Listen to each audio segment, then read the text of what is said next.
boa noite, boa tarde ou bom dia, seja lá o horário que você está vendo isso. Nós somos do EDF3BM e estamos aqui na nossa apresentação de TCC EAD. Por conta do Covid, toda essa loucura que tá 2020. E a gente vai falar um pouco sobre o nosso projeto, nossa entrega e todas as soluções encontradas pelo projeto que foi entregue a gente no fim do ano passado. Meu nome é Kellery e eu vou passar a voz para nossa integrante, representante de arquitetura, para falar um pouquinho sobre o plano construtivo da nossa família. Oi, gente, tudo bem? Boa noite. Foi passado pra gente uma família de 4 integrantes, o Vitor e a Fernanda, de 40 anos, que são dentistas, e eles têm 2 filhos, a Ruth, de 3 anos, e o Wagner, de 10 anos. E eles queriam uma casa que fosse bem confortável, ampla, porque eles vivem viajando, então um lugar aconchegante depois de uma viagem longa é muito bom. E eles também gostam de receber muitos familiares, né, na casa deles, muitos amigos, então eles queriam um espaço grande. Uma das exigências também que eles estavam pedindo era uma sala de dança e uma área de churrasqueira. Nossos estudos preliminares, a gente teve algumas dificuldades, dúvidas, ao longo de todo o trabalho, na verdade. Mas os principais foram a questão do terreno e da questão do sol no nosso terreno.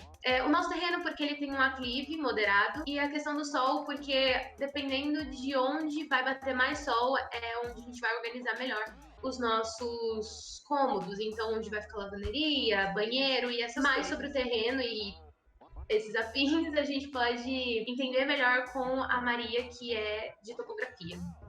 Como já apresentado, eu sou a Maria Laura.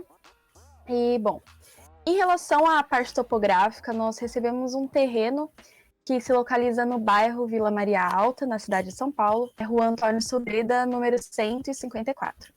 Ele possui uma área total de 288 metros quadrados e um perímetro de 71,45 metros. O terreno, como comentado anteriormente, possui um aclive moderado de aproximadamente 4,75 metros, considerando o marco zero arquitetônico, que equivale ao nível 44,5. Bom, a partir daí, nós realizamos cálculos para ter uma noção dos níveis do terreno e uma média do volume de solo que ele possui, para que posteriormente nós pudéssemos definir a quantidade da movimentação de terra com a solução que definiríamos. Bom, dada a configuração final do terreno, que nós fizemos visando a economia e a otimização do tempo, levando em consideração as curvas naturais dele, nós optamos pela separação do lote basicamente em 2 níveis. O primeiro se encontra no nível 0,24, acima do nível da rua, no caso, e levando em consideração que nós escolhemos efetuar uma rampa logo no passeio para que fosse possível fazer essa elevação.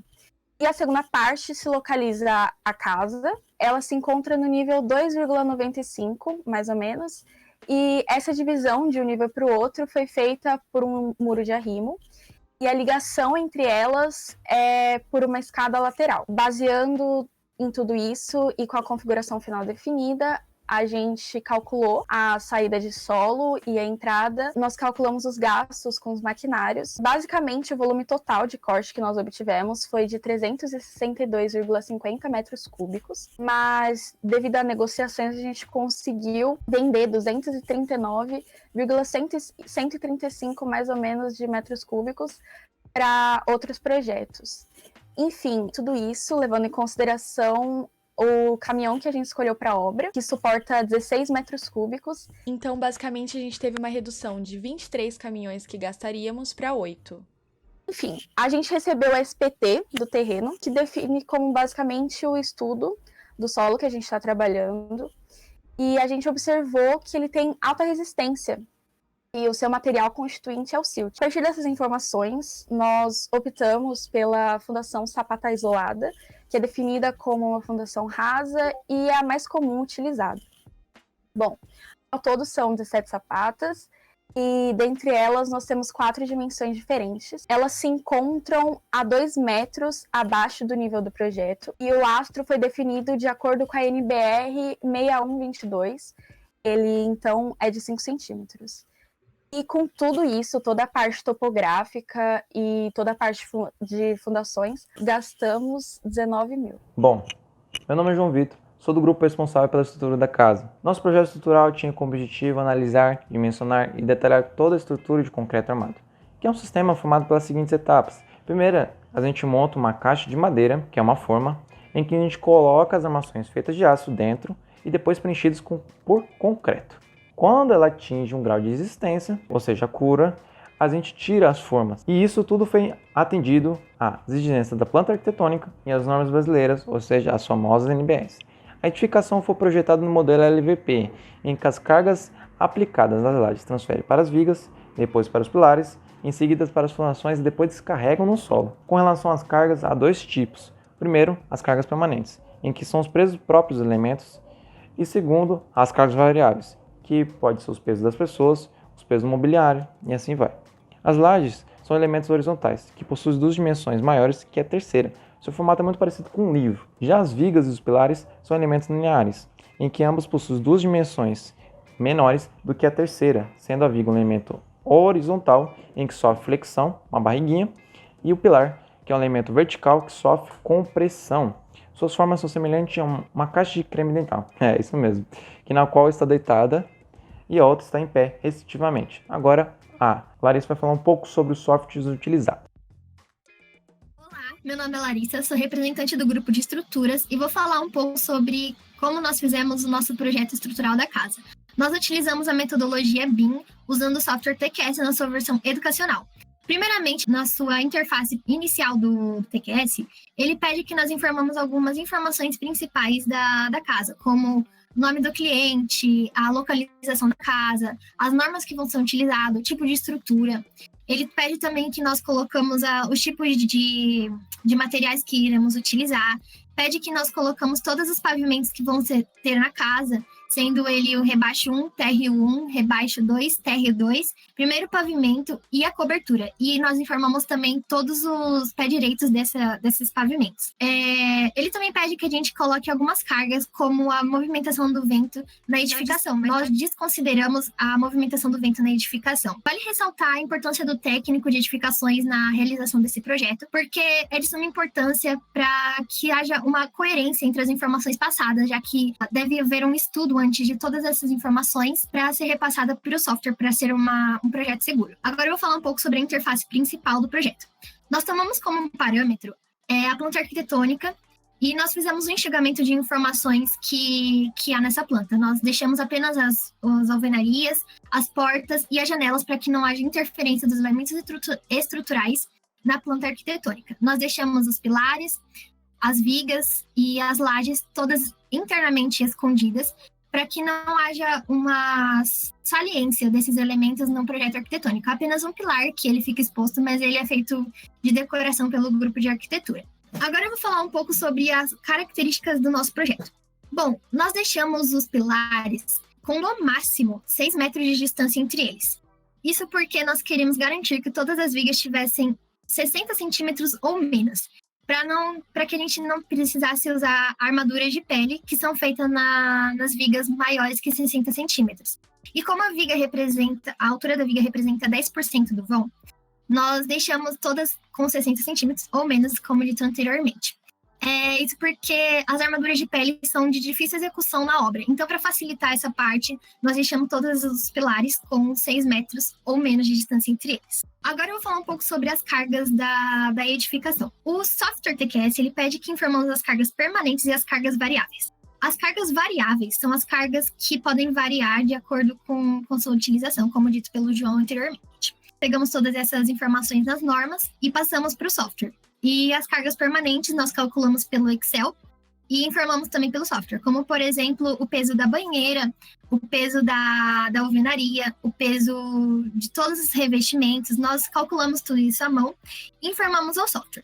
A partir disso, o software começa a fazer uma análise pórtico-espacial, que é diferente do método que a gente aprendeu na escola, que é uma análise plana 2D, que nós utilizamos até o software F2. O software TQS, ele faz essa análise e é um resultado mais preciso que ele oferece. Então, nós preferimos utilizar o TQS justamente por isso, pela precisão dos resultados, pela maior segurança que você pode oferecer ao cliente e também pelo mercado de trabalho que está super em alta, o TQS, na parte estrutural de técnico de edificações. Agora eu vou falar um pouco sobre a escada. Nós tivemos um pequeno problema com a escada, porque o grupo de estrutura tinha um método para calcular a escada, que era o método feito pelo TQS, mas o modelo feito pelo TQS é apenas de escadas plissadas, que é diferente do modelo escolhido por arquitetura, que é uma escada que tem uma viga no meio. Eu vou mostrar o vídeo agora para vocês conseguirem visualizar o tipo de escada feita por arquitetura. Era o tipo de escada que melhor se adequava esteticamente no projeto, entretanto, nós não podíamos calcular ela no TQS. Então, nós fizemos uma escolha de apenas calcular o peso dessa escada e colocar nas vigas de sustento dessa escada, para garantir uma proximidade da realidade, deixando o projeto mais seguro. Então, feito isso, nós não conseguimos gerar as armaduras da escada de arquitetura, mas conseguimos chegar perto da realidade para o resto da estrutura.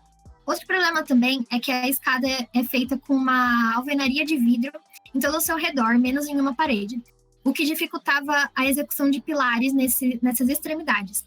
Então, nós não tínhamos um pilar, dá até para ver aqui nessa foto, que nós não temos um pilar, só tem 3 pilares que apoiam essa escada, então também dificultou um pouco o nosso projeto. Então, nós calculamos exatamente só o peso mesmo. Esse foi o projeto realizado pelo grupo de estruturas no TQS. Então, como a Larissa, ela tinha falado já sobre a escada, eu vou explicar qual que foi a ideia dessa parte inteira do nosso projeto. Antigamente, a gente tinha pensado em apenas uma entrada principal para casa e ela ficava num corredor lateral. Só que isso tinha um problema, porque a pessoa chegava de carro da rua e ela tinha que passar, às vezes, pela chuva para entrar em casa. Por mais que na nossa garagem tivesse um pergolado com vidro, isso traria um certo desconforto para você entrar na sua casa. Então, o nosso professor orientador, Fabrício, ele sugeriu que a gente colocasse um andar de acesso, que é um andar bem pequenininho perto da garagem, e você logo entra na casa. Então, teria uma escada que já levaria para o primeiro andar. E foi isso que a gente fez. Por isso que a gente tem aí 2 escadas, uma em cima da outra. Mas além desse acréscimo que a gente colocou, a gente também conseguiu respeitar tudo que a família estava exigindo no projeto. A área de churrasqueira também ficou espelhada com a nossa cozinha, então facilitou bastante o trabalho de hidráulica aí. A gente conseguiu encaixar a nossa área de serviço também num ambiente onde ele não ficasse tão aparente assim no projeto. E indo para o segundo pavimento, a gente conseguiu colocar todos os nossos quartos no segundo andar e o escritório. E a gente acabou deixando o maior quarto com sacada para o filho mais velho, já que ele é maior e vai ter mais responsabilidade e tudo mais. E a menina que é mais nova, só de 3 anos, a gente deixou num quarto mais fechadinho, pequenininho. O escritório a gente também preferiu deixar no segundo andar porque ele, tecnicamente, no primeiro vai ter muita movimentação, a sala de chancelar, então tem muito barulho, todo mundo vai entrar, vai chegar lá. Então a gente preferiu deixar ele mais reservado no segundo andar. A gente pensou em trazer bastante janelas para nossa casa. Então, a gente tem um vidro bem, bem grande que cerca toda a nossa escada principal, que liga o nosso andar de acesso para o nosso primeiro andar e para o nosso segundo andar. A gente tem uma janela super grande na nossa sala de estar. E em todas as demais áreas, a gente sempre procurou colocar esses pontos para deixar também o ambiente de fora mais próximo do ambiente de dentro. Mas isso também não seria possível, na verdade, se a gente também não pensasse no projeto de paisagismo, que foi muito importante para transformar todo esse ambiente numa coisa mais harmônica. Então, a gente pensou em colocar IPs na nossa casa, pensando também no Brasil, deixando essa coisa mais nacional. Temos um IP amarelo na frente, um IP branco atrás, e isso trouxe mais leveza para nossa casa e para todo o projeto. E a gente também colocou bastante arbusto, gramas, pensando tudo nisso. Mas isso não estaria completo se a gente também não tivesse um bom projeto para iluminação. Isso a Jennifer, de elétrica, pode explicar melhor. Oi, bom dia, boa tarde ou boa noite. Meu nome é Jennifer e eu vou representar o grupo de elétrica.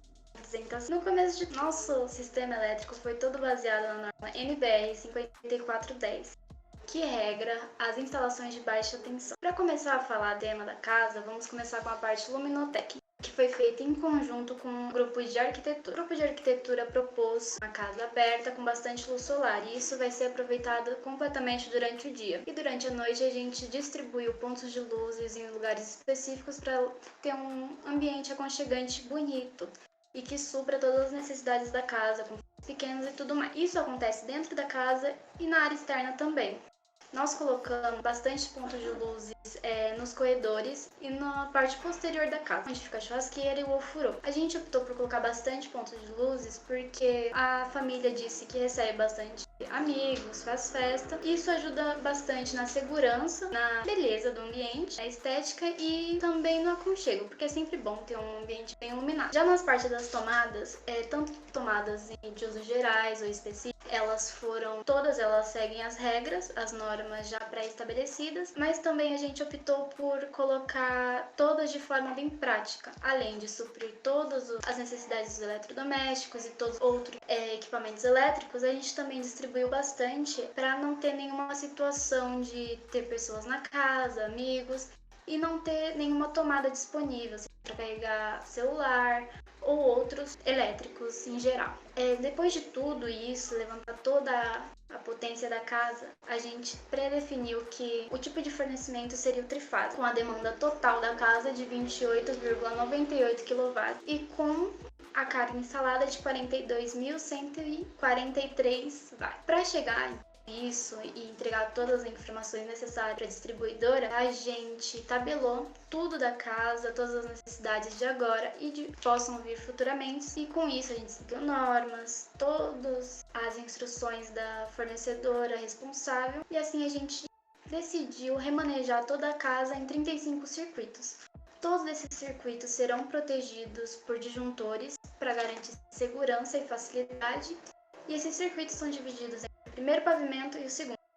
Isso facilita na hora de manutenções ou até mesmo organização. E também, como a norma diz, a gente deixou vago 4 circuitos para futuras instalações. Pensando em toda essa questão sustentável dos IPs e de todo esse paisagismo, a gente pensou em levar isso também para a parte de cima da casa, que seria o telhado. Então a gente optou por uma telha sustentável. Isso traria uma coisa a mais para o nosso projeto. Como o nosso telhado, as nossas telhas, elas não são de tantas águas, elas são só de 2 águas, a gente optou por colocar a platibanda, porque deixaria com um design mais moderno, já que toda casa é moderna. Por fim, a nossa caixa d'água, ela ficou na mesma laje onde se encontra a escada. A gente criou uma alvenaria a mais que sobrepõe toda a casa, escondendo essa caixa d'água e deixando ela protegida. Mas sobre isso, a Larissa de estrutura pode explicar melhor.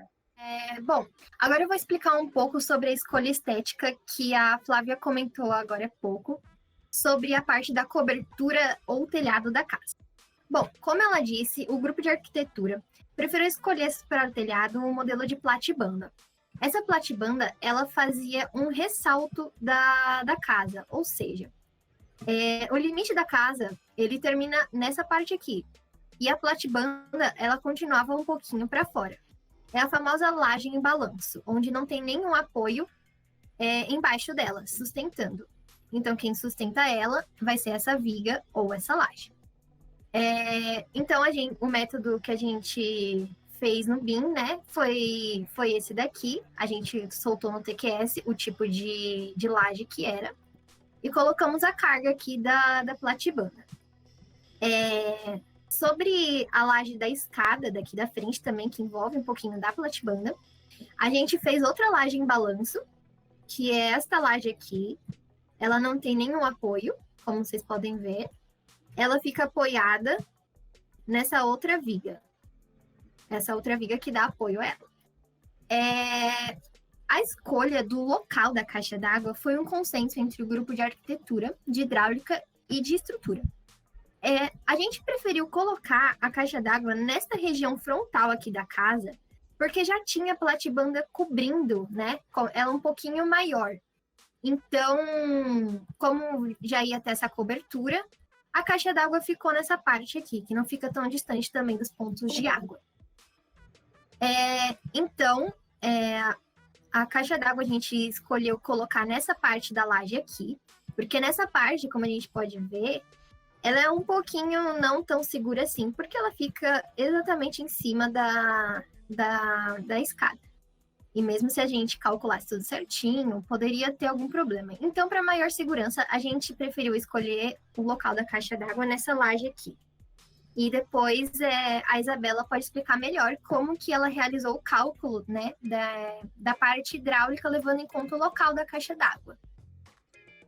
Oi, gente. Eu sou uma das participantes do grupo de hidráulica e eu vou falar para vocês com base na caixa d'água dos cálculos, que não tem questão eu ficar explicando como fez os cálculos, porque é relevante, mas sobre a capacidade de água, são 2.000 litros de água, que foi esse cálculo para atender toda a família e não houver falta de água.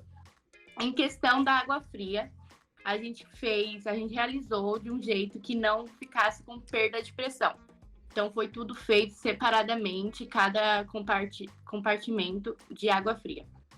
Em questão da tubulação de esgoto, a gente fez de uma forma que os canos ficassem para fora da casa e não ficassem passando dentro da casa, caso houvesse manutenção. Por exemplo, um cano deu problema, furou, aí ia ter que mexer dentro, quebrar o piso, tudo mais, ia ficar chato para quem estivesse dentro da casa. Caso a família estivesse, não precisasse sair, então poderia ocorrer essa manutenção normalmente.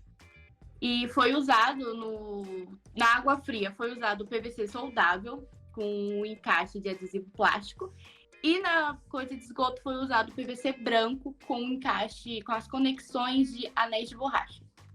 Em questão da parte das águas pluviais, a gente colocou os tubos de queda nos 4 cantos da casa, em questão da água da chuva e tudo mais. E chegamos na parte do ofurô, que o grupo de hidráulica a gente optou por fazer uma ligação direta com a rua, porque não é uma coisa tão usual, então seria desnecessário a gente interligar isso com a rede de água da casa.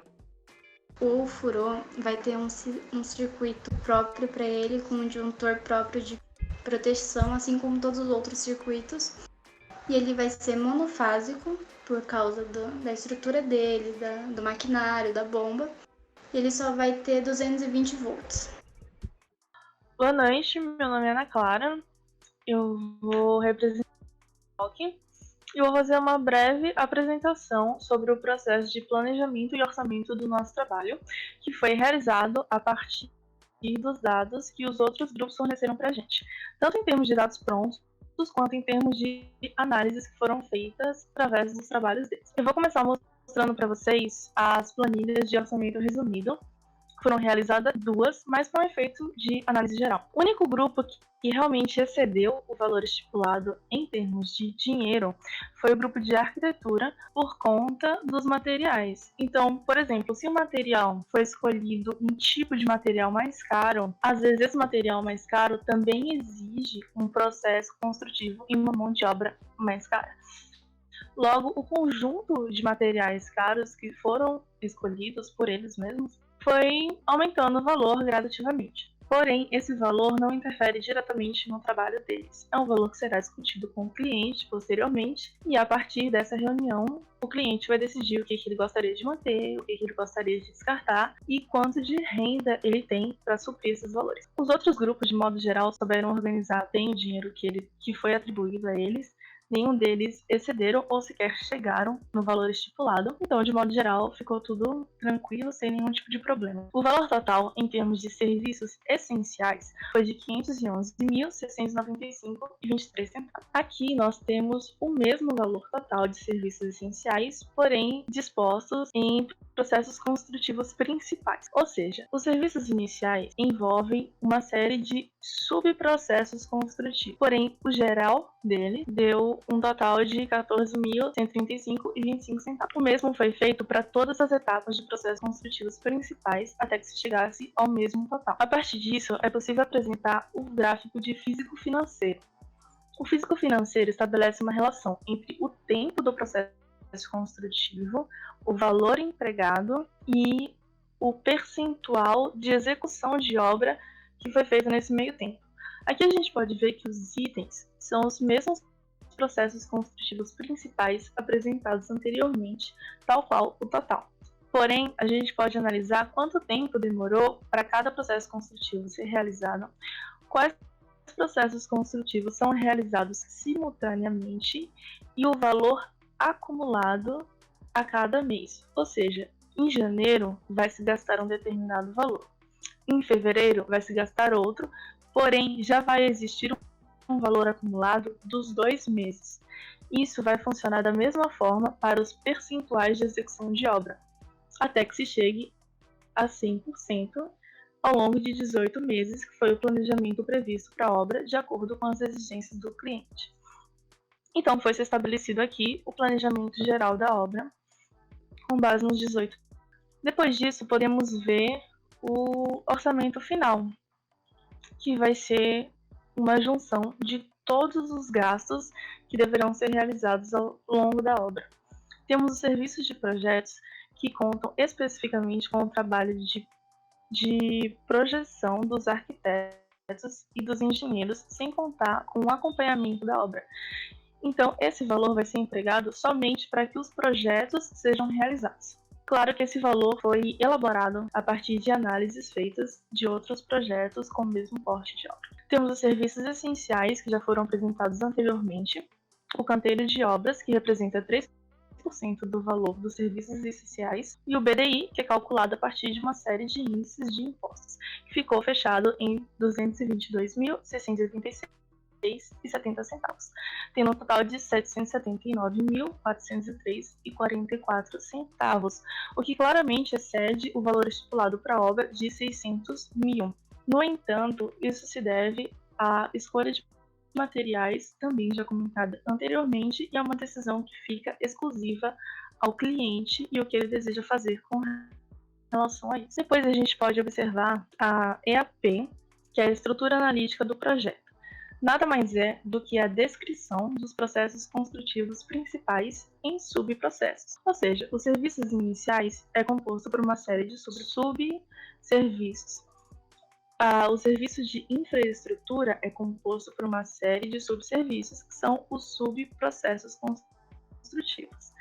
Isso foi feito com todos os processos construtivos de toda a obra, com base nos projetos e nas execuções apresentadas pelos outros grupos e pelo que eles decidiram de acordo com as necessidades dos clientes. Após analisar a EAP, a gente pode ver aqui a nossa planilha de custos, que é uma planilha que detalha os orçamentos realizados para a obra. Ou seja, nela contém todo o material e mão de obra necessário detalhadamente para a realização da obra. Ou seja, aqui tem para cada área tudo especificadamente que vai ser necessário para a sua execução. Ao fim dessa planilha, a gente pode observar que já foi explicado antes no orçamento final, que são os serviços de projetos, os serviços essenciais, o canteiro de obras, o BDI e o total geral, que é exatamente o mesmo já apresentado anteriormente. Com isso, é possível fechar o orçamento da obra e os processos construtivos que foram feitos claramente a partir do trabalho dos outros grupos. Temos então o planejamento, orçamento final, que é o valor empregado para a realização de tudo isso que já foi visto durante o trabalho. Então, esse foi a nossa parte de POC. Agradeço muito a atenção de todos. E esse foi o nosso trabalho. Obrigada por assistir, por ter acompanhado a gente até aqui. Foi uma luta muito grande, foi várias dificuldades que a gente enfrentou esse ano, principalmente por nosso distanciamento. E a gente só tem a agradecer pra gente concluir finalmente esse trabalho, que vai fazer parte da nossa vida. A gente também tem a agradecer aos nossos professores que sempre estiveram lá para auxiliar a gente quando a gente precisou. E obrigada! Obrigada a todos, obrigada a vocês, nós alunos, que nos empenhamos e a gente fez acontecer. A gente achou que era impossível, mas a gente fez acontecer. Até um dia. Obrigada, gente. Tchau, tchau.